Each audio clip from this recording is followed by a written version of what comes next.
Hello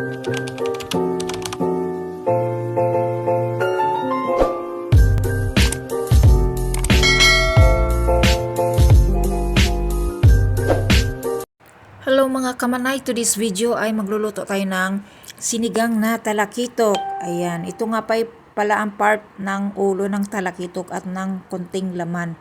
Ito nga ay isang buo kong siyang nabili, malaking isda yan mga kamanay. At pinahiwa ko na rin doon sa fish market nung nakaraang araw.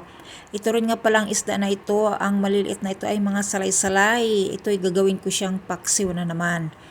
At ito nga pala ang pangsahog natin sa sinigang, okra, and lettuce. Ayan, with sili. Ayan, mga kamanay. At yan nga, nilagay ko na rin yung mga hiniwa kong kamatis, sibuyas, luya, and tanglad sa kaldero o pangkumulo. At itong kawali ay ating paksiwan. Ayan nga, mga kamanay, kumulo-kulo na ang ating sinigang na may lamas. At inilagay ko na rin ang isda para lumasa siya at maluto ang isdang talakitok, at medyo matigas yung ulo ng talakitok na yun kasi malaking isda.